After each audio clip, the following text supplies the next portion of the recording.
the supernatural is something that isn't supposed to happen, but it does happen.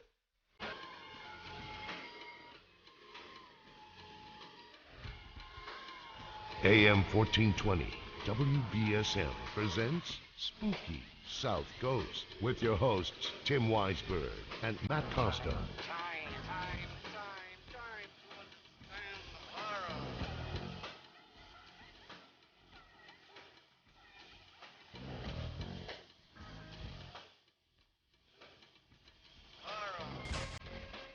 All right, good evening. Welcome to Spooky Southcoast. Tim Weisberg here, along with the silent assassin Matt Costa and science advisor Matt Moniz, broadcasting on WBSM as well as on Spooky TV at SpookySouthcoast.com. So if you are listening to the radio and you want to see what's going on in the Spooky Studio, just go to SpookySouthcoast.com and click on the Spooky TV icon up in the upper left-hand corner. That'll take you into where our chat room is, and you'll see our ugly mugs right there on the camera. And if you've never heard the program before, we talk about the paranormal each and every Saturday night. We're usually on from 10 to midnight, but tonight we're on for a special 5 p.m. start time because we'll be followed at 6:30 by the Bruins and Montreal Canadiens.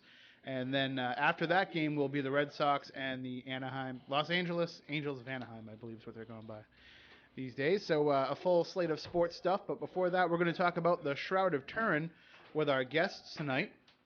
Now, you might be wondering what we would be doing talking about the Shroud of Turin if we are a paranormal show, but there's a lot of strange, almost supernatural things that have been attributed to the Shroud. So we're going to talk about all that and more with our guests. Nigel Kerner is an author and freelance journalist born in Sri Lanka. His mother is from a British planting family and his father an officer in the British Royal Navy Fleet Arm. This international family base provided him with a background for an obsessive and serious interest in international human affairs and how they interface with science, religion, and philosophy. His first book was The Song of the Greys, and his latest book is Grey Aliens and the Harvesting of the Souls, which we had him on to talk about a few months ago here on the show. We welcome him on board. Good evening, Nigel. How are you? Nigel, are you there? Okay. We'll see if we can get him on. And also joining us tonight will be Dr. Andrew Silverman, a medical doctor who has been had an interest in childhood in the nature of what we are as human beings and what our potential is. And he first became aware of the Turin Shroud on seeing a life-size photographic print of it at Nigel Kerner's house around 30 years ago. Always fascinated to know how the image could have formed, he spoke to Nigel about it many years ago and was intrigued by the hypothesis that Nigel provided. Good evening, Dr. Silverman. Are you with us?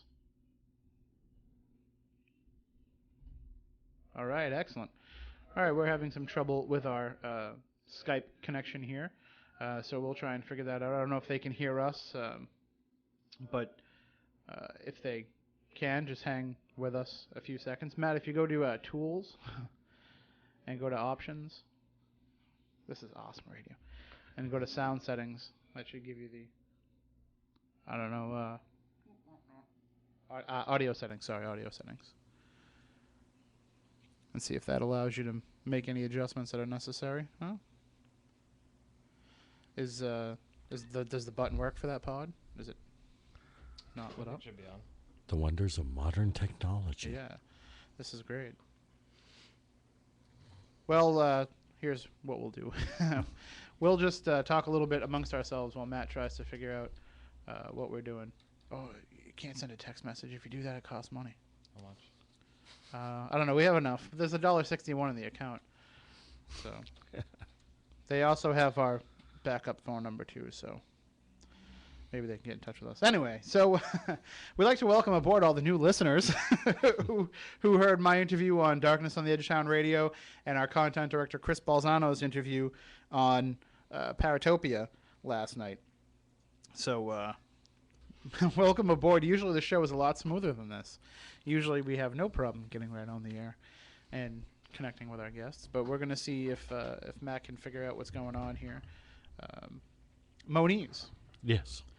I want to ask you something. This is something I was going to save to talk about a little bit later on in the show, but why don't we do it tonight right now while we're waiting for Matt to work things out there. Have you ever heard of Captain Midnight, the pirate?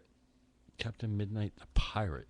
This is. No, I can't say that it rings that much of a bell. Well, we are approaching the 25th anniversary of Captain Midnight, and I'm going to explain it to everybody, because I don't know all the ins and outs of how cable television and the satellite relays work and everything. But basically, what happened is back in 1987, it was actually April 27th, 1986. A guy named John McDougall. He was a 25-year-old satellite dish salesman out of Florida, and his job was to run the satellites for HBO.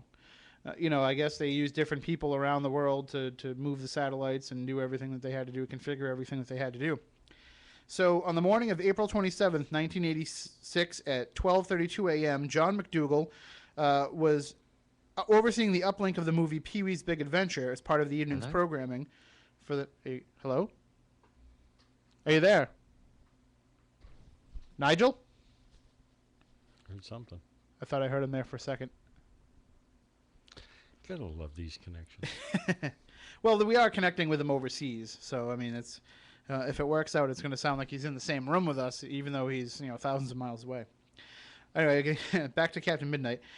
So he was running the Pee-wee's Big Adventure. At the end of the shift, he swung the dish back into its storage position, and then, in a protest against the introduction of high fees and scrambling equipment, he transmitted a signal onto the satellite, which overrode HBO's airing of The Falcon and the Snowman for 4.5 minutes. It was a text message over color bars, and all HBO subscribers across the Eastern Time Zone read the words, "Good evening, HBO," from Captain Midnight. $12.95 a month? No way. Showtime movie channel beware. So he was protesting the $12.95 fee that they were charging for satellite dish users to access HBO. Amazing now. I would gladly pay $12.95 a month to get HBO these days. But anyway, that was April 27th, 1986. So we're coming up on the 25th anniversary of it this week. So I contacted Captain Midnight, John McDougall, to see if he wanted to come on with us. And he said that he didn't want to join us, that he's kind of retired from the public eye. But he did give me an email that I could read. His jamming of HBO signal was something that he did as a wake-up call regarding unfair pricing and, quote, restrictive access policies of HBO and its parent company, Time Warner Incorporated, and other cable TV and media companies that were prevalent at the time. That was 25 years ago, and while he has few regrets and in many ways is proud of his motives, it was 25 years ago, and he's not one to wax on nostalgically, nor try to be a braggart about things long since forgotten by most. When he sees others acting this way, it makes him wince, and he's reminded of the many reasons that he's not like that. So there you go, a statement from Captain Midnight on the 25th anniversary of one of the great piracy of the technological age. And it's interesting, about a year later, some kids did a similar pirate act. They went into a national broadcast of a major superstation with a couple of minutes worth of footage of one of them wearing a Max Headroom mask, standing in front of a background and talking in a very high-pitched voice, and the audio is very hard to make out. But you can check it out if you go to YouTube and look up, Max Headroom piracy. You'll be able to check it out. And there's also reports on Captain Midnight there as well from the original, 1986 NBC broadcast of them reporting on the Captain Midnight issue. Any luck, Matt, with the getting them on the air? They should be on. All right. In theory. Nigel, Dr. Silverman, are you with us?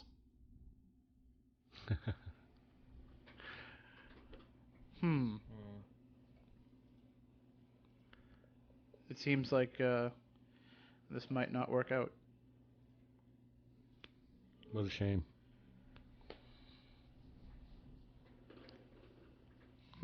Hello? Hello, Nigel. Hello? Hi, can you hear us? All right. Can you hear us now, Nigel? Hello? Can you hear us? I guess not.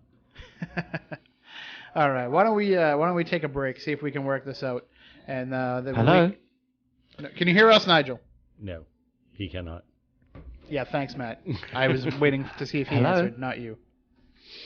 All right. Well, I knock Moniz out here for making the situation worse. Why don't we take a quick break, and when during that break you might hear us trying to connect with him.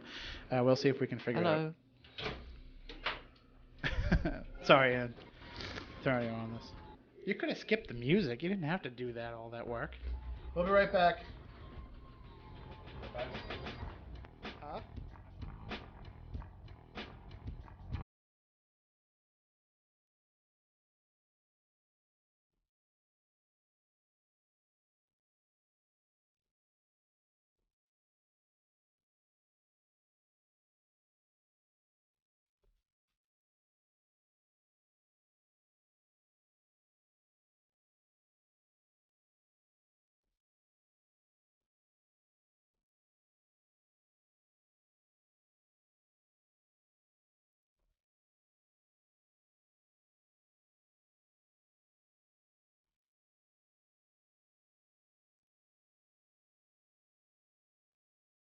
The WBSM Mobile Text Club can make your busy life so much easier and so much more fun. But are you a member? Do you get daily updates of headlines, sports scores, political events, even your daily horoscope and trivia? Well, if not, join now. Log on to WBSM.com. Simply click the WBSM mobile button near the top of the screen and get started. It only takes a minute. Sign up, choose your favorites from a big variety of updates, and then the free content is delivered to your phone. We'll never send you mobile messages you didn't ask for, and you can opt out at any time by going online or using your phone. Don't be left in the dark. Sign up now for the Mobile Club from AM 1420 WBSM.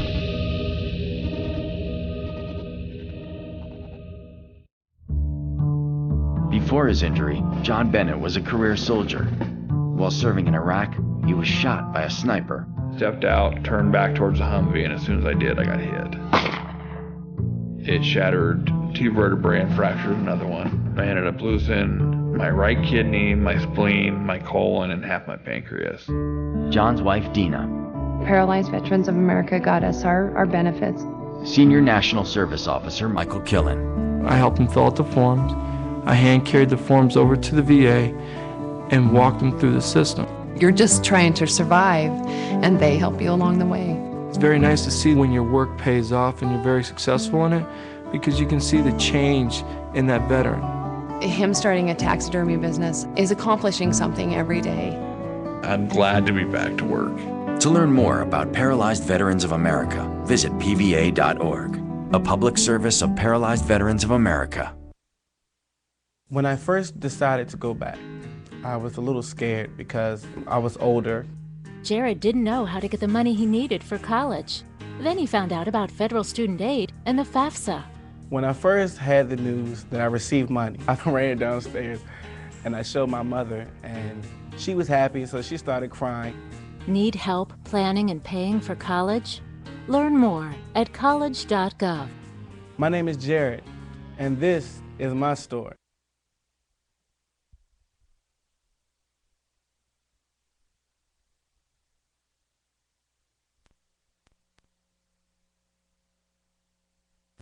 All right, welcome back to Spooky South Coast. Tim Weisberg here, the silent assassin, Matt Costa, furiously pressing buttons, and science advisor Matt Moniz over here just running commentary as we go along.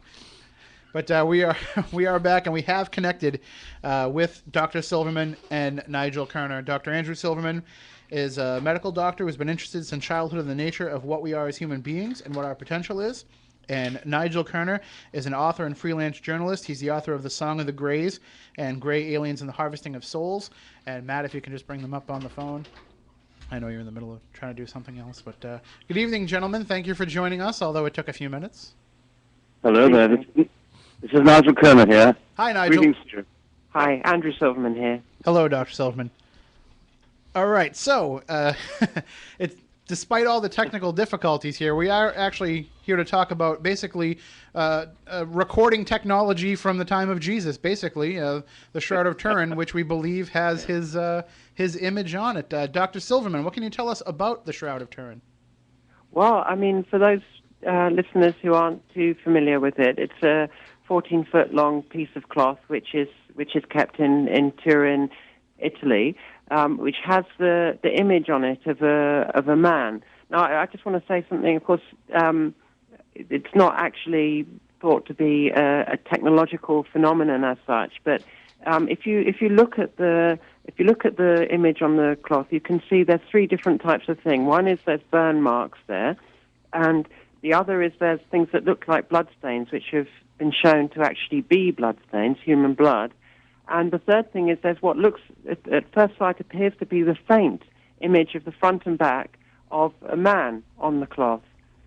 Now, for many centuries, this was thought to just be that, a faint image, until the advent of the photographic era, when somebody took a picture of it in 1898, and the story goes he nearly dropped his photographic plate in shock when he saw the negative, because the negative of the shroud is a positive. In other words, the shroud image itself is a photographic negative. Now, of course, I have to just quickly get something out of the way before I talk in more depth about the shroud, and that is the the carbon dating, because a lot of people will think that the evidence from the carbon dating report back in the 80s said that it was actually medieval. But there are quite a few problems with that. One is that they didn't actually follow the protocol that had been prearranged. They were supposed to take several samples from different parts of the cloth. They only took all 3 samples were from one small 7-centimeter strip in the corner of the cloth, which was known to be the most contaminated part. And if you look at the report in Nature, the scientific report, you can see that there was a lot of variation between the results between the different labs, even within that small area, even such that you would say, looking at their own statistics, that the chance of it happening by chance, that you get this much variation, is enough to make it appear that they were actually different samples, that they were not from the same thing. And in fact, a few years back, there was a couple in the States who did some research based on observation that they made, that if they looked at a bit of the shroud near to where the sample was taken, it looked like they were actually looking at 2 different cloths that had been woven together. Now, when they made this public, one of the people who was on the original research project, who was a chemist from Los Alamos Laboratory, was quite annoyed by this. Being a scientist, he said that, the science says that it's medieval. You just have to accept it's medieval. Live with it. And he said, I'm going to prove these people wrong in 5 minutes. So he did the experiments to look into whether it could have been a reweave, and he actually admitted straight away, look, to put my cards on the table, I set out to prove them wrong. I've proved them right. This is not representative of the rest of the cloth. We can see that something has been added to this cloth. Now, this doesn't in any way imply that there was any foul play by the scientists involved in the carbon dating. They may well have accurately dated the samples they were given, and people who decided where to take the samples from may have thought this was a representative part of the shroud. But one thing you can criticize them for is they didn't follow the protocols, and it may well have been a reweave and they missed it. Now, to get back to the image, as I was saying, it's a photographic negative. It's only on the surface fibrils of the cloth, the outermost fibrils. That's less than a human hair's thickness, the image, so thin that you can actually scrape it off with a razor blade, the fibrils that carry the image. But there's no paint or pigment on there. If there was, it would have soaked through, matted the fibrils together, and so on. But you can see when you study it chemically, there's a chemical change in the surface of the cloth, one that you can replicate on a small microscopic scale if you use ultraviolet laser. But the thing is, the cloth actually has distance-coded information in it, which was found by scientists using research that was originally developed for the NASA space program. If you put an ordinary photograph in this thing called an image intensifier, you get a random set of peaks and troughs. Put a picture of the shroud in it, however, and it comes out in 3-dimensional relief at you, and you actually see the man sort of standing in front of you in 3-dimensional relief, which is unique amongst all photographs. Now, sorry, go ahead.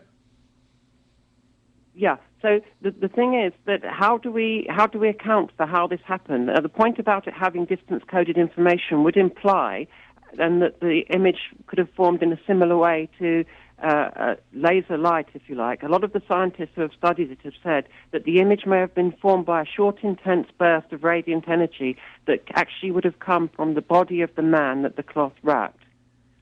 Okay. Now, we know it was a dead body, and we know that because, as I said, the stains on there are actual human blood, and they can be shown by forensic pathologists to have actually been to have come from post-mortem blood that actually after death.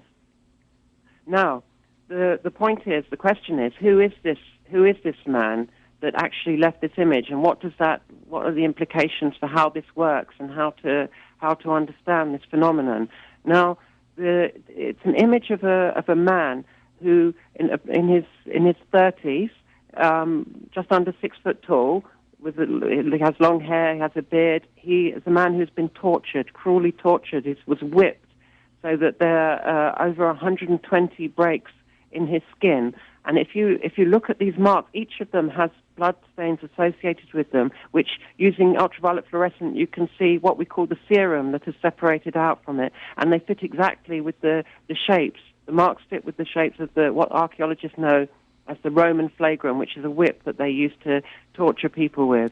And also, but uniquely, in this particular occasion, there is marks on the head consistent with a set of sharp objects, like a cap of thorns that had been placed upon his head, and blood coming down from that, issuing from that. And this is both venous and arterial blood, both fitting with the anatomy that we know about the scalp.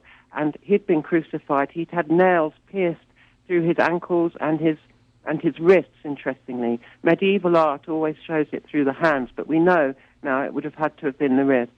And when you do pierce the wrist, you're going to go through something called the median nerve. It would be agonizingly painful, and what would happen is that there would be stimulating that nerve would make the thumb draw in upon the palm, and actually that's what you see on the shroud image, that his thumb is tucked in behind the palm.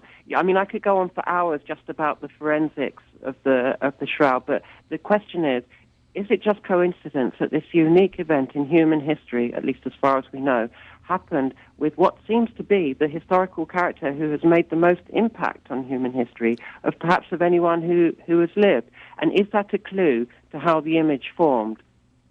Now, when I went to this conference last year in Frascati and gave a presentation, that was the subject of my talk, was if for the sake of argument we consider this possibility, which many scientists can believe, that the image was formed by a short, intense burst of radiant energy from the dead body of this man. How does that happen? How does a corpse shine brighter than the sun? And there were actually some ideas that Nigel put to me many years ago about the connection between mind and matter that I found very inspiring, and I brought to bear on this and helping me to think about how this process might have worked. He actually suggested that rather than the mind being a product of body or the brain, that actually it's the other way around, that the whole physical universe, physical existence might itself be a product of the mind. And not in the sense that we're imagining it or it's an illusion or any of that. As he pointed out, you can believe it's an illusion until you stub your toe and then you're reminded it's not an illusion. It's not that it's an illusion, but that there's one thing that we know in our experience that can cause something without itself being caused by anything, is what we call free will. Free will is what philosophers call a primary cause, is primary causation. And what could have caused the universe to happen out of nothingness when there were no things, no force to make it happen? Well, perhaps it was free choice. Perhaps it was a free choice that took us from that singularity in the Big Bang where everything was all together. Perhaps we, all sentient being, was all together there and made separation happen. After all, if you think about it, space and time are just different words that explain separation. You can't have space and time without separation, and I would argue you can't have separation without space and time. Now, perhaps that set in motion what scientists know as the second law of thermodynamics, the entropic drift. It was the boundary condition, they call it, that everything came from an initial state of order and was thrown apart into separation. Now, if you look at this character, Yeshua ben Yosef, that's Jesus, that's what he would have been known as at the time, everything he taught was based on the principle of love thy neighbor as thyself. Now, fundamentally, we're all one, and we all came from a singularity altogether. And through coming into separation, we took on restriction and limitation and enforcement, materiality and atoms, so we have physical bodies and are prone to suffering and so on. Well, the antidote to that, the only way of going against the second law of thermodynamics, which incidentally affects all physical things, but what if the mind is not physical? What if the mind has free will and so can go in a counter direction? It has the antidote through the recipe that he showed, in which he said that all human beings could emulate, that all human beings were capable of achieving what he achieved. He said, is it not written in the law, in your law, you are gods?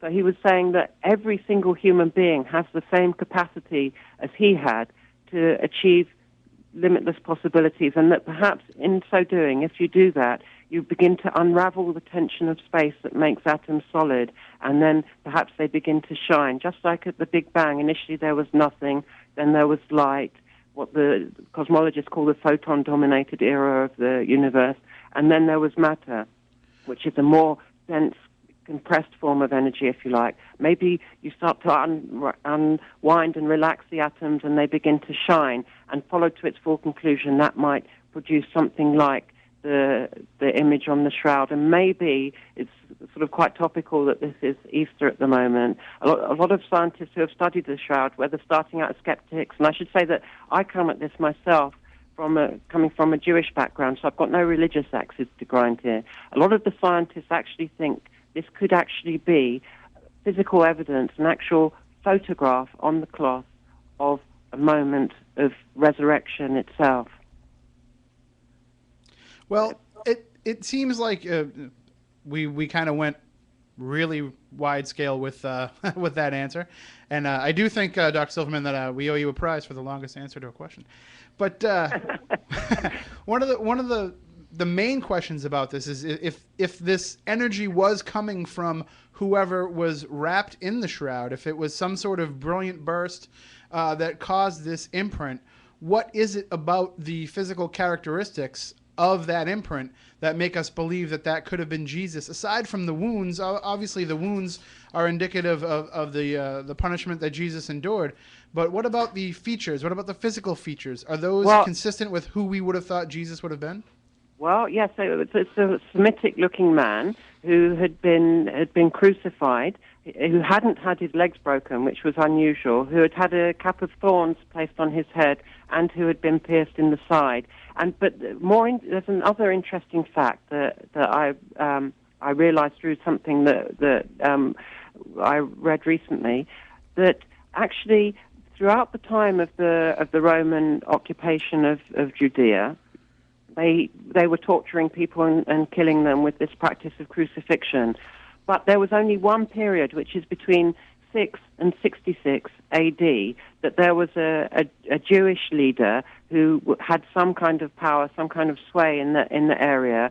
And although he wasn't able to stop all these crucifixions happening, he managed to say to the Romans and get them to agree that at least the Jews who were being killed in that way could be buried according to traditional religious Jewish burial practices, which, as you may know, what that is that people have to be buried very quickly once they're dead, with everything, all their lifeblood, as it's known, that has been shed during death, has to be buried with them, and it has to be done quickly. Now, at all other times when the Romans were crucifying people there, they used to prefer to leave them out for the birds, if you like, to rot and be eaten by the wild creatures as a sign of deterrence, if you like, to say this is what happens if you challenge Roman rule. But we know that if that's the case, that this would have been between 6 and 66 AD. We know that looking at the pollen on the cloth, we can date it, we can place it to have been in Jerusalem, and we can say that it was out in the open air in around the time of March and April, which is when the flowers that left the pollen in the cloth, that's the time that they actually pollinate. And also that this is consistent with first century cloth according to the herringbone weave pattern, and that if you look at the cloth, it's consistent with Jewish kosher practice in that it doesn't contain certain mixtures of cloth which were very common around that time, but this one doesn't have it, in as much as it doesn't have mixtures of as I remember, it's linen and wool are not meant to be combined, and they're not in this. So, and even the stitching pattern is consistent with other cloths that have been found that have been dated from the first century in Masada. So, I mean, no one can know anything 100% for sure, but one archaeologist commented, if this had been anyone other than Jesus, there's so much evidence that it would have been accepted unanimously that it points to it. But because because the evidence suggests that it's Jesus, that's such a big deal, that's such a controversial thing, that people take a lot more convincing, and that's quite reasonable. But I think the evidence is there to convince a lot of people anyway. And do you think the facial features would be indicative of what someone from the Middle East would look like at the time? I mean, looking at the shroud itself, I mean, in one way I think it looks very Eurocentric, and then when I look at it a different way, I say, well, I can definitely see the Middle Eastern aspects of the facial features. Well, I mean, yes, he does. It does look Semitic. If you look at the face, it's consistent with him having been Middle Eastern. Bear in mind, you're talking Middle Eastern in that time period. People are making the assumption that he's supposed to look like what Middle Easterners look like now. You have to take into account 2,000 years of interbreeding from all different types of nations and genotypes, which now will change what people look like today versus what they looked like then. And it doesn't take very many generations to change facial features and physical appearance. I know that because I'm way better looking than my Primary parents. example, look at the Native Americans that we have here. They look very, very different from when they originally looked like when Europeans settled. Now, Nigel, how did you get involved in researching the Shroud in order to introduce it to Andrew in the first place? Yeah, well, I years ago, I was rather interested in unusual phenomena.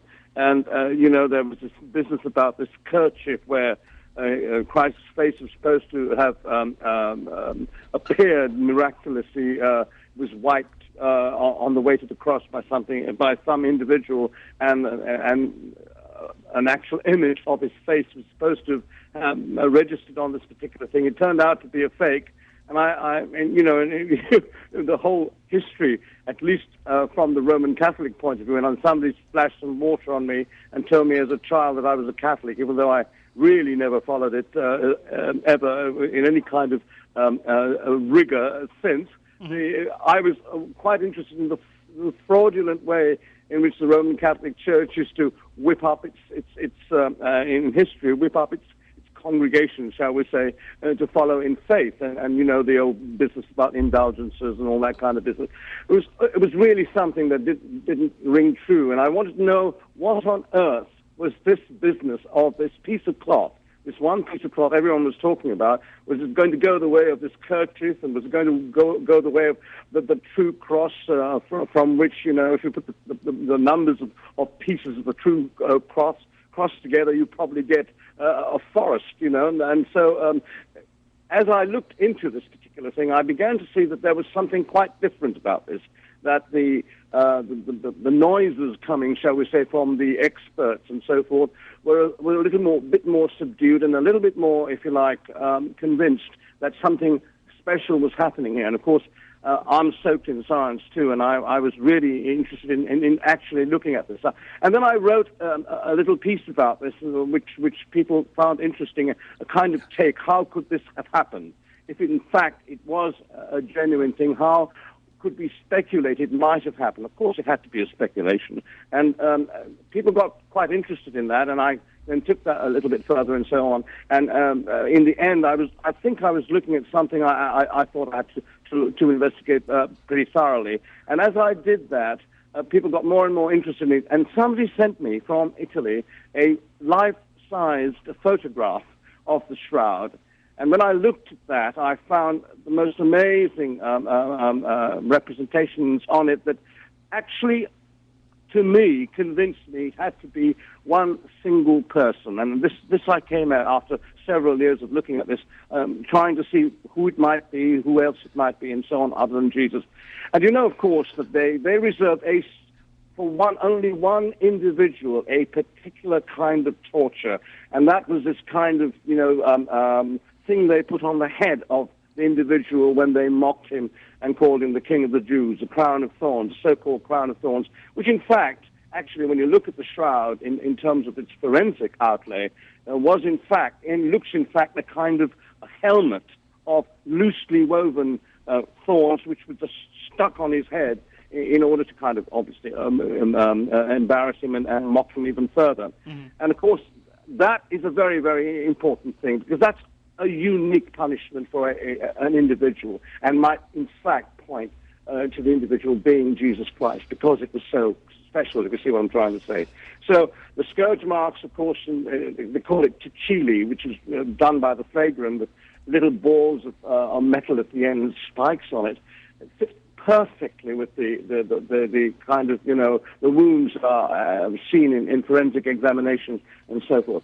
And all in all, you've got to say at one point, now listen, what is your verdict?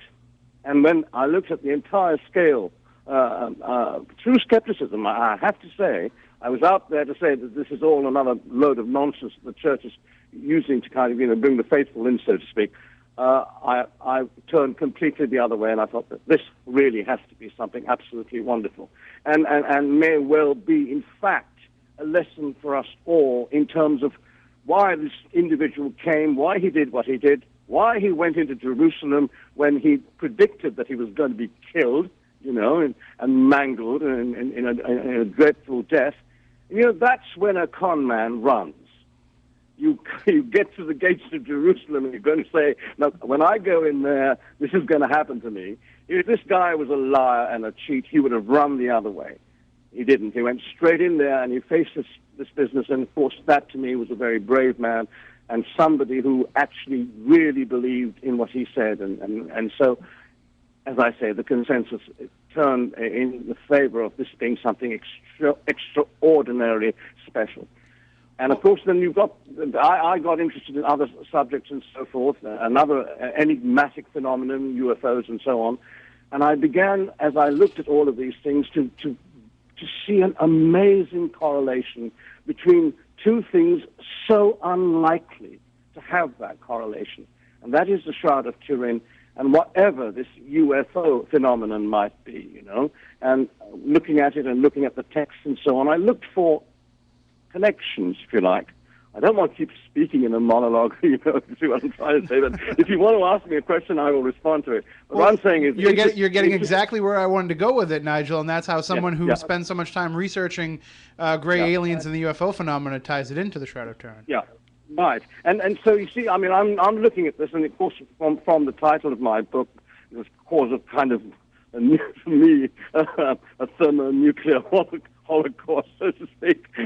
Never expected to cause so much controversy and so on, but putting these things together and actually looking at how they tabulated some verifiable truth, I began to see that, hang on, here are some instances mentioned in the Bible here where you can get this individual, Jesus, to actually be connected, perhaps, with some device that in its own terms is extraordinary for the time, and that is going up in the sky. And let me tell you why.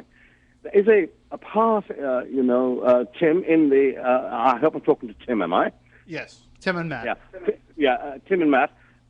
There is a exposition in the New Testament which says that this individual, Jeshua ben Joseph, to give him his true Jewish name, Jesus Christ, to everyone else, and Christians or whatever, this individual was taken by something or someone to a high place and shown the cities of the world. Now, that's a very intriguing thing to me. It suddenly struck out when looking at all the various texts that I'd read from, usually the texts were not the conventional things. I went to the things that the Christian Codex threw out, because I figured that they threw it out for a particular reason, and maybe that reason was that they carried more of the truth than, if you like, the shortened versions we get in the New Testaments and so on. But to go back to this point, Tim, I was making about this taken to a high place business, he was taken to this high place by an individual, obviously, who had the authority to do this, to Jesus Christ. Now, Jesus was supposed to have had some following and so on, so he was a relatively important person at the time within his own flock, so to speak. But here's an individual taking him to a high place, which shows a command over him, and then in that high place, this individual goes on to say, now look, if you fall down and worship me, I shall give you this, this, this, and this. If you do this, I shall give you this, this, and this. And so there's a conditionality being placed on this individual, Jesus Christ, by someone who obviously had some, as I say, mastery over him. And I thought, this is very strange. Here's a high place. He says to him at one stage, you can see the cities of the world. Now, I have to say that if you go anywhere in Jerusalem or Judea, there is no place high enough terrestrially where you can see the cities of the world. Mm-hmm. However, if you go vertically up in the air, perhaps 50 miles or whatever, if you look at Judea as a point on a globe, shall we say, centrally placed, with Judea in the middle, and you just kind of two-dimensionally flatten the sphere, and you go up, say, 50 miles up in the air, you will see all the cities of the known world of any consequence from there. Now, I thought to myself, the only way obvious that this could be done was if you went up in some kind of craft. Now, as I say, I was at that time very skeptical about all this business about UFOs and so on. But it's little things like that that led me, connecting up the dots, one to the other, led me to come to the conclusion that we've got something really interesting here. The word of retort from Jesus to this individual was, "Get thee behind me, Satan, it is written, thou shalt not tempt the Son of Man." It was, in fact, ostracizing the chap who had control over him, control enough to get him to this high place or whatever, and said to him, "Look, you are less than I am." And in investigating this business about UFOs, I came very early on to the conclusion that these UFO characters, or whatever they might be, were in fact robots, roboids, not actually living things as we would talk of living in the context of our life and so on. That these things actually had this man under control through a technological perspective, and that these things, as time went on and I looked into the UFO thing, I began to realize that this technology came from some kind of probe device or whatever it is that might have come into our universe for, just as we send things out now to look at asteroids and so on, by some, shall we say, external mechanism to our planet and so on. And it's interesting, and another little thing, Tim, it's interesting that this character, Satan, is interpreted in the old text to be something that fell from the sky. There's another kind of, little appetizer, so to speak. And little things like this mean a lot as you go along and accumulate these things, especially from the point of view of the negative argument. This is not so. I didn't believe in this Buck Rogers nonsense and Star Wars and Star Trek and whatever, these storybook stuff. And I actually dismissed all of this when my son asked me, "Dad, are UFOs real?" As I went along, I began to find something absolutely amazing, that this UFO thing, not only was it real, and of course you know that recently we had this wonderful collection of very brave men at the Washington Press Club sticking their necks out and saying, "Come on, fellas, admit this. They are here. Something important's going on. Not just important, perhaps the most important thing in the world is going on. Why are you hiding this kind of thing?" So in fact, the Gospel of Luke reports Jesus to have said that he beheld Satan as lightning falling from heaven. Here's another indication. I'm not saying all those things in any kind of way in themselves is the proof of anything. Of course not. But I'm saying when you put that all together, you begin to see that there may well be a plausible correlation here where something as bizarre as UFOs, if you like, is connected to something as equally bizarre as this artifact called the Shroud of Turin. And I've come to the conclusion that not only is the Shroud of Turin absolutely the burial plot of Jesus Christ without a shadow of a doubt, this is my opinion and only mine, shadow of a doubt, but it is probably the most important religious artifact ever in the history of humankind. And the most significant thing, as Andrew said, that points, and this is a great thing, that points to the capacity of human beings, this hidden capacity we might have, that 2,000 years ago, through an artifact left in this manner, through a mangling and a death, this wonderful person was trying to tell human beings, and says to human beings now, when science can actually get to the bottom of this, in atomic terms, if you like, that we are extraordinarily special and have some fantastic power, and that if something like roboids or probes are coming from other, if you like, planets or whatever, to do their business here, we ought to guard ourselves. And I came to the conclusion that the entire sojourn of Jesus Christ, this is my own interpretation, was in fact to warn mankind that this proposition that there are numerous accounts, for instance, in many of the texts of the Coptic Gnostic Library, in which Jesus explains to his apostles, how exactly to deal with alien beings, should they face them, actually in a kind of language or lexicon that might be directly interpreted as such and so on. And so the most notable of these, of course, is the what is given in the first Apocalypse of James, for instance, in the Nag Hammadi Codex. In this text, Jesus explains to the Apostle James how to cope with these beings who take away souls by theft. What better description of abduction can there be than that? And so you've got all these other, if you see what I mean, the little things fitting into this picture. And when you isolate all of the sensational stuff or whatever it is that can be looked at in an ambiguous type of way, and you put the relevant things together, you begin to see an absolutely amazing revelation here. And that revelation, I have to say, is particularly pertinent, I suppose, to Christians at Easter time, is that we have here something human beings need to re-look at.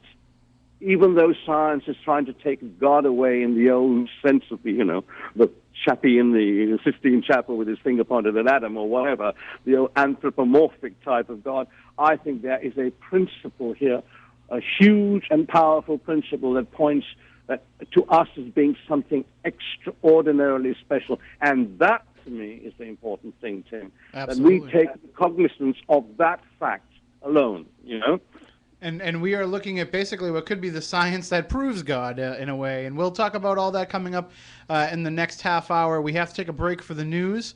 But when we come back, we'll have about a half an hour left before the Bruins game will start, in which we can explore more about the Shroud of Turin with our guests, Nigel Kerner and Dr. Andrew Silverman. And if you have any questions or if you'd like to join in the discussion at all, you can give us a call, 508-996-0500. 1-877-996-1420. You can also email us spookycrew@spookysouthcoast.com or jump into the chat room on Spooky TV at spookysouthcoast.com as well. And if you are new to the program and you've never heard this program before, please jump onto the site, click on the archives, and you can find every show that we've ever done. It's all there for you to stream online or for you to download. You can also get the latest episode through Stitcher. The Stitcher app for your iPhone, for your iPod, for your BlackBerry device, your Droid device, anything that you have that you can listen to a podcast on, you can find it on there. And I know, Matt Costa, you're going to update those archives soon, right? Yeah, there you go. All right, we'll be right, because I finally put them up on the server. So, all right, we'll be right back with more talking about the Shroud of Turin. So stay tuned when we come back after the news here on Spooky South Coast.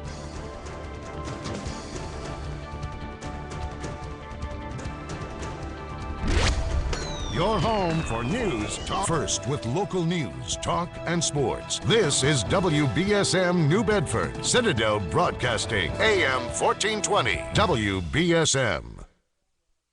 From ABC News, I'm Chuck Sievertson. Right now at tornado-damaged Lambert St. Louis International Airport. Last night, power has been out and no flights in or out, but that could change sometime tonight. They're working on letting in inbound flights only. We're working towards reopening the airport for tomorrow, which will include inbound and outbound flights. Mayor Francis Slay this past hour at the airport. Our hope is that we will be at 70% capacity. Missouri Governor Jay Nixon in St. Louis. We've seen 750 homes across this region that have sustained damage. A number of those, fewer than 100 of those, uninhabitable. But no deaths, no serious injuries reported, and officials credit a 34-minute warning. The Pentagon confirms the first strike by an unmanned Predator drone aircraft in Libya. More from ABC's Linda Albin. President Obama himself okayed the use of armed Predator drones to improve the precision of strikes on Libyan government forces. The Pentagon said the missile strike happened on Saturday early afternoon local time, but gave no details of the target. NATO had requested the drones be used to take out military targets, but not to kill high-profile figures. Meanwhile, rebels in Misrata say the city is free of government forces, but they may find themselves up against local tribes loyal to Colonel Gaddafi. ABC's Linda Albin at our foreign desk in London. Military officials in Baghdad say there have been 2 U.S. troops killed in action in an operation going on in southern Iraq. NATO says an Allied helicopter crashed in eastern Afghanistan, but both crew members have been rescued. The Taliban claims it shot down the chopper. A day after the bloodiest crackdown yet on anti-government demonstrations in Syria, with an estimated 112 people killed. Syrian troops opened fire again on funeral mourners, killing several more. Yemen's government-run TV says the country's embattled leader, Ali Abdullah Saleh, agrees to step down within 30 days in return for immunity from prosecution, the deal brokered by Gulf Arab mediators. You're listening to ABC News. If you want your lawn to look lush and green, it's time to step things up. Scott's 4-step annual program makes it easy. From an early spring feeding that also stops crabgrass before it starts, to late spring nourishment and weed control, to protection from the high summer heat, to building strong, deep roots for an early spring green up. Step up your lawn care today. Buy the Scott's 4-step annual program exclusively from the people you trust, the folks at your independent garden center and hardware store. Well, the economy is at it again. It's up, it's down, it's sideways. Frankly, it's confusing. At Advance Auto Parts, we're going to make things simple for you. Right now at Advance, we're offering you 5 quarts of Castrol GTX conventional motor oil plus a Fram Extra Guard oil filter for only $17.99. See store for details. We got the high quality supply, you get the money saving demand. That's economics everyone can appreciate. Advance Auto Parts, service is our best part. No more incentive to prepay online for your checked bags if you're flying United Continental. The airline's done away with the $2 to $3 discount passengers used to get if they paid online instead of at the ticket counter.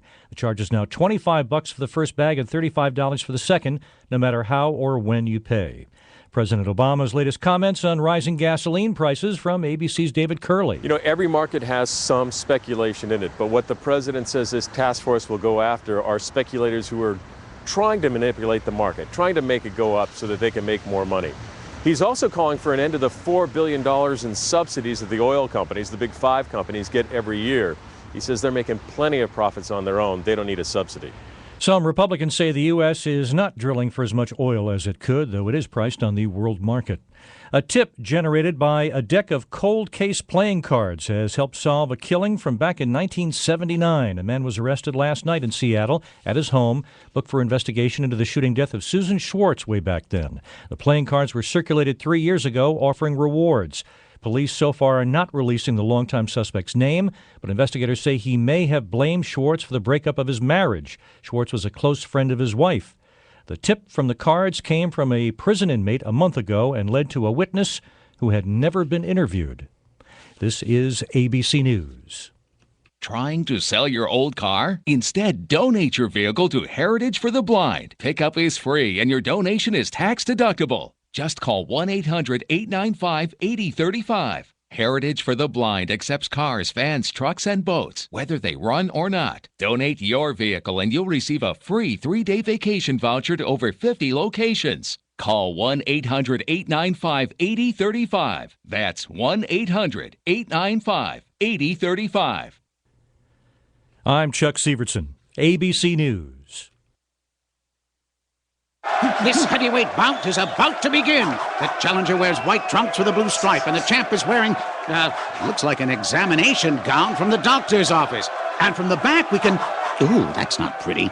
Champ, what's with the crazy getup?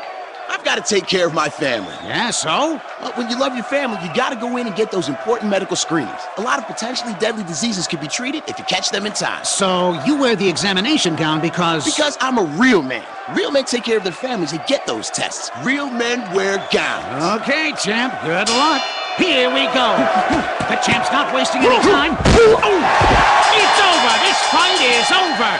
Champ, you barely broke a sweat. Any words for your fans out there? Remember, go to ahrq.gov for a list of the tests they need to get and when to get them. What was that web address again? ahrq.gov. And remember, real men wear gowns. Go to ahrq.gov. This message brought to you by the U.S. Department of Health and Human Services, AHRQ, and the Ad Council. Here comes Peter Cottontail, hopping down the bunny trail. That leads to treeland florists and greenhouses, naturally. I mean, where else would Peter or you go to celebrate the season? Treeland Florist and Greenhouses is blooming with Easter colors and spring flowers right now. Sunny daffodils, scarlet tulips, sky blue hyacinths, girly pink azaleas, and of course, fragrant Easter lilies and mums will make you smile and make homes and gardens burst with good cheer. Visit Treeland Florist and Greenhouses today to find a special spring arrangement, potted flowers, a dish garden, cards, balloons, and Easter bunnies for you and everyone you're giving to. They promise you'll be liked even more when you surprise a friend or family member with a gift from Treeland Florist and Greenhouses. At 46 Rockdale Avenue in New Bedford South End, Treeland Florist and Greenhouses is easy to find. Call 508-993-4949 for deliveries near and far. Hippity hoppin', Easter's on its way.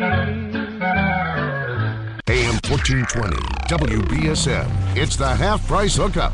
It's your chance to buy a $50 gift certificate for just $25 at WBSM.com. This Tuesday's half-price hookup is to the Lloyd Center. The Lloyd Center offers a variety of recreational and educational opportunities for families, hikers, school children, birders, and nature enthusiasts. It's a wonderful 55-acre nature preserve. Explore 5 miles of trails through a seaside forest. Visit live nature exhibits. See extraordinary skeletons of whales, turtles, dolphins, and harbor seals. And enjoy one of Southern New England's most spectacular views from the Osprey Room Observatory. With a family membership, your family will enjoy adult membership privileges for 2. Advance notice of all Lloyd Center events. Discounts on Lloyd Center adult programs. Discount on children's summer programs. Discounts on all Nature Shop items. Personalized membership cards. And so much more. It's the half-price hookup this Tuesday to the Lloyd Center. It's the half-price hookup. Be on our website, WBSM.com, from AM 1420, WBSM. Destroy her. And the media types out there who went to college and learned about critical theory. Where are you going? To kill the weeds. Whoa, don't kill the grass too, like you did last time. Hey, wise men make mistakes. They just don't make them twice. What's different this time? This time, I've got Ortho Weed Begone Max. It kills weeds down to the root, but unlike other products, it doesn't kill the grass. Ooh, so impressive. Well, I've done it the wrong way, so I figured I might as well try it the right way. I'm all for that. Kill the weeds, not the grass. Get Ortho Weed Begone Max and defend what's yours.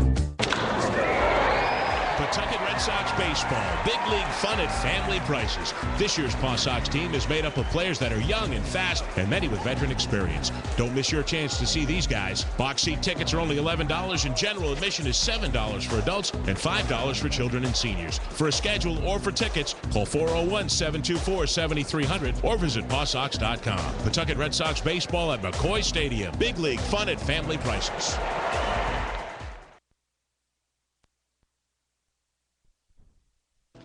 It's funny, isn't it? How everybody in town's afraid of you. What's gonna happen tomorrow is gonna happen, and all your worry in the world isn't gonna change that. Spooky South Coast is back.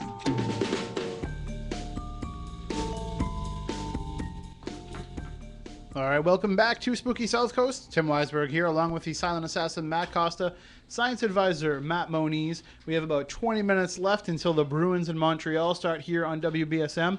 And then following that game will be the Red Sox and the Los Angeles Angels of Anaheim. I'm never going to get used to that name.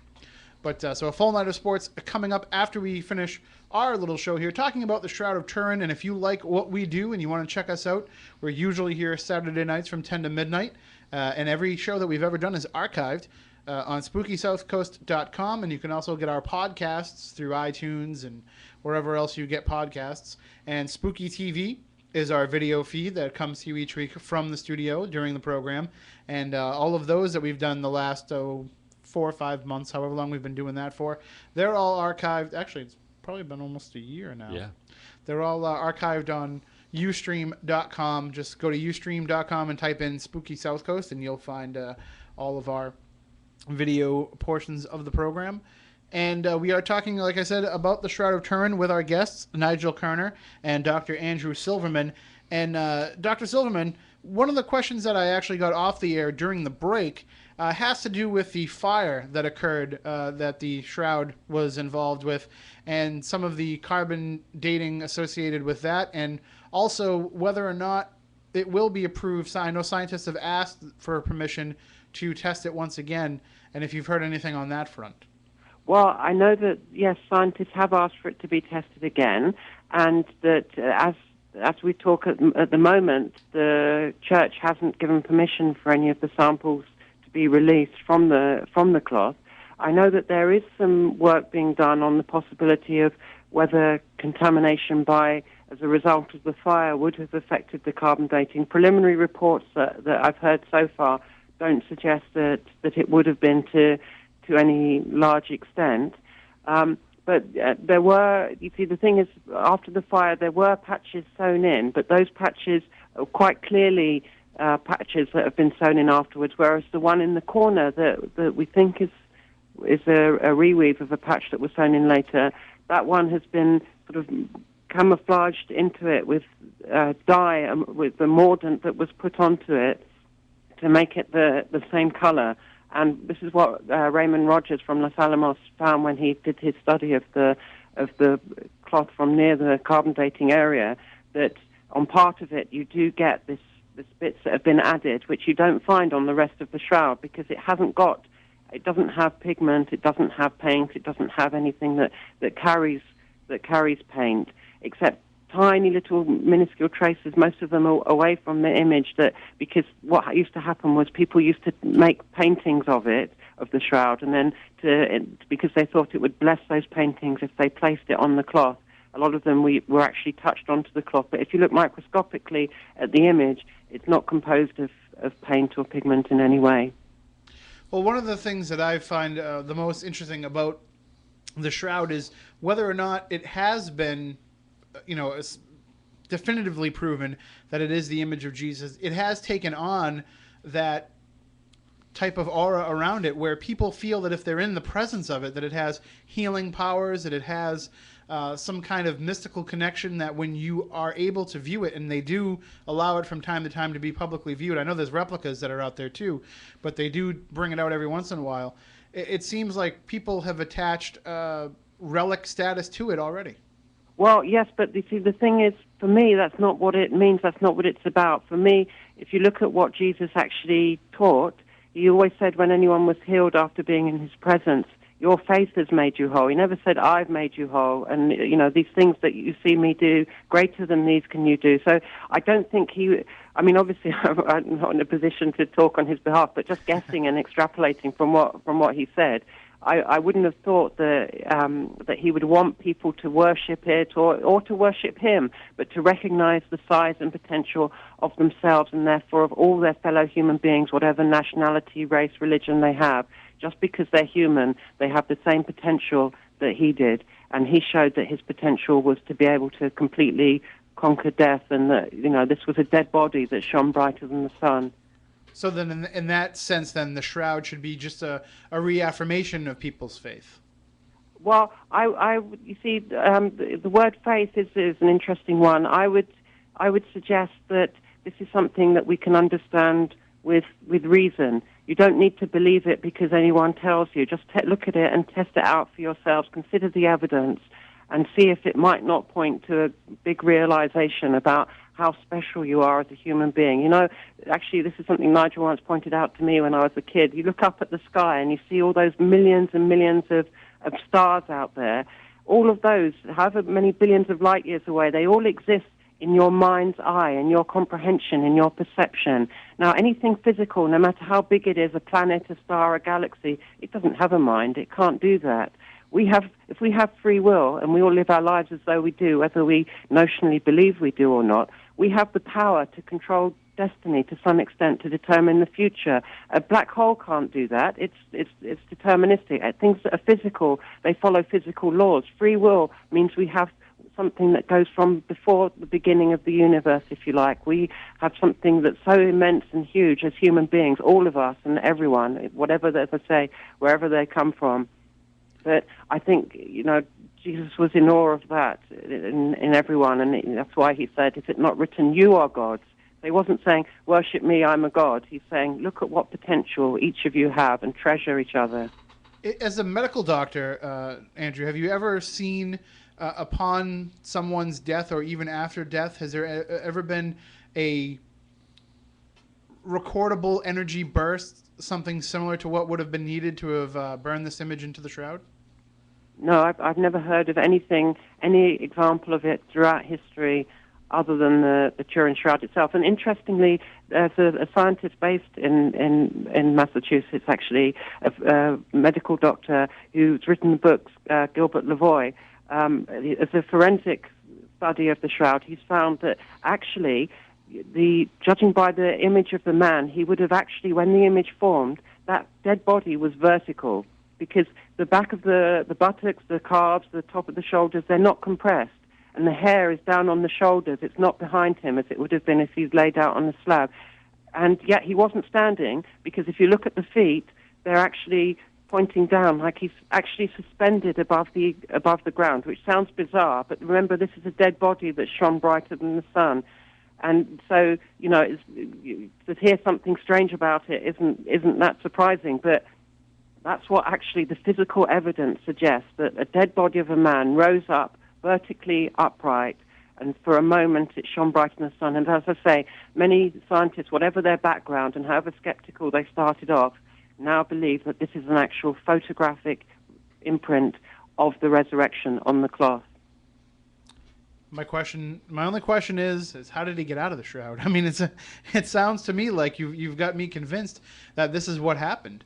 That it seems like the evidence does point to exactly what you said. Could I jump in with a little Absolutely. something? Now, if I'm not mistaken, when they didn't wrap the body in those times until so many days after, because they didn't know if the person was truly dead. After so many days, this is why they came back to check the body, is if he was truly dead, then they would wrap him up, because if he wasn't dead, and been wrapped up, he wouldn't have been able to get out. No, the forensic evidence does confirm that he was actually dead at the moment that he was put in the... If you read Dr. Lavoie's books, you'll see there's lots and lots of evidence that he was actually dead at the time that the bloodstains were formed on the cloth. And actually the Jewish tradition was that they would come a few days later to anoint the body and so on. But it wasn't to check that he was dead. Well, I didn't say that he wasn't dead, but in a lot of cases they did leave it because their medicine back then wasn't the best. That's like, and you're right, they would go back and anoint the body. A lot of the skeptics argue that the impressions would have been made skewed and stuff because they wrapped the body, and they wrapped the body until they were well ready to bury it. Am I not mistaken? Well, no, it would have been wrapped at the time. But the point is that it seems that when the actual bloodstains were formed, the cloth was wrapped around his body, and then when the image formed, you can see that the cloth was actually taut. It was actually flat. So it actually, in whatever process happened, and we can only speculate about it, he was actually upright, and the cloth was in front of him and behind him, and was flat, two-dimensional, because you can see that the bloodstains that would have come from the face are superimposed on where the hair would have been. And again, this is based on experimental studies that Dr. Lavoie did. Well, I was going to ask if there were any other shrouds that were discovered that would have a similar image burned into them, but I'm guessing they probably didn't go back and check too many other people's tombs and shrouds anyway. There's anything like it ever found throughout history, and it's not actually burnt, but it's just a surface change in the fibrils of the cloth. Technically speaking, it's a change in the structure of the cellulose at a microscopic level on only those surface fibrils. So it's more of like an imprint of the very slightest sense. It's very faint when you actually... I've seen it twice. It looks faint at first, but if you take a photographic negative of it, you can see it becomes much clearer, which would fit with the notion that it was formed by a burst of radiant energy from the body of the man. Was there any sign when you saw it, when you looked at it, was there anything about it that struck you as not jiving with what has been historically described? I mean, was there anything about it that seemed off? I know that a lot of the controversy surrounding it has to do with how many people have handled it through history. Well, a lot of people will have handled it through history, but there's nothing else like it in history. Nothing else an image, a photographic negative image with distance-coded information. So however it happened, it's something that we can't replicate, even with 21st century technology. People have tried to make similar things, but they always fall down on one of the basic things. Either they try and do it with paint, and then you see the paint soaks through, the fibers get matted together. You just can't get a surface phenomenon effect in photographic negative with all that anatomical detail, with distance-coded information, with just a chemical change a pixelated chemical change in the surface fibers of the cloth. No one's been able to do anything like it. Even with people say Leonardo made it great. As much as I admire his work, the shroud was known to have been exhibited at least 100 years before Leonardo was born. So he would have had to have been a time traveler as well as the best forger that the world has ever known. And in 21st century technology, we still can't make anything like it. Well, it's interesting that when you're talking about something that what might be one of the most controversial, pieces of fabric in the entire history of the world, that it would pass through so many hands through so many years and still maintain its integrity after all this time. I mean, there's other historical relics from that time that just didn't survive with the kind of ability that this has. It makes me wonder if it does have almost that supernatural protection over it. Well, I wouldn't know about that. There are other first century cloths that are preserved and have been still kept, and even things that are older than that, of course, in archaeology. So it's not unique in those terms that it's survived all this time. Well, I have to say that we are coming up toward the end of the show here, but and Nigel, we mentioned before the idea of these UFOs being involved with this. Do you think in your research into this at all that have they played any part in the creation of the shroud itself, the gray aliens? The point here, Tim, is I think that what this individual, Jesus Christ, came to say to us was there is coming a time where we will be changed into some kind of transhuman type of being. Man shall walk as machine. And that there is something within all of us that is so precious that this must never be allowed to happen. And that science will just go headlong and replace all our parts in the interest of some bionic future, if you like. And that this very thing is what he came here to warn us and try to prevent. And, of course, the UFO connection, bizarre though it sounds, I believe stands inasmuch as it is warning us, and look at what we're seeing these days with all these strange lights going on around the world, and of course you've got the testaments of the astronauts and so on, that they've actually seen these things, and many people, thousands of pilot reports and so on, that these things are here. I believe that something significant, very, very significant, is going to happen to mankind, and that significance points, in a sense, very strongly to. And, of course, Andrew goes on the technical sides of Shroud and so on. I mean, I would take this into the territory where a great warning was given 2,000 years ago, which stands relevant absolutely now, at this kind of moment in time. And that this relevance is going to make sure that we as a natural living force maintain that incredible thing, that ancestry that goes back right to the beginning of the universe, if you like, in a line, so to speak, in a connected line, mom, dad, granddad, and so on, right the way back, that we have a preciousness in our physical livingness, so to speak. And I think Jesus was trying to say to us, keep that. Do not let any kind of plasticated, synthetic thing come into you, because there is something to do with that connection that allows you the scope to live forever.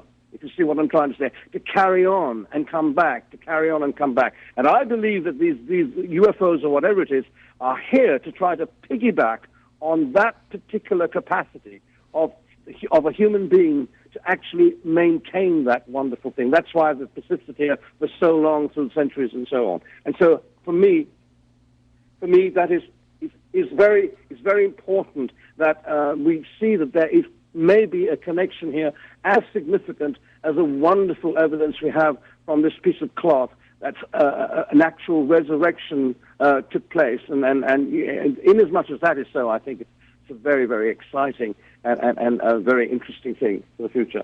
All right. Well, Nigel's website is nigelkerner.com, and it's linked up on SpookySouthcoast.com. And Andrew, do you have a website as well?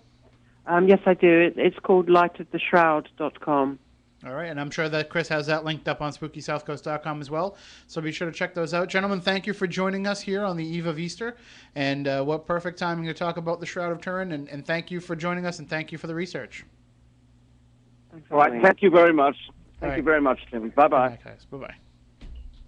All right, that is Nigel Kerner and Dr. Andrew Silverman. And if you want to explore more, Light of the Shroud is the website where there's a lot of information.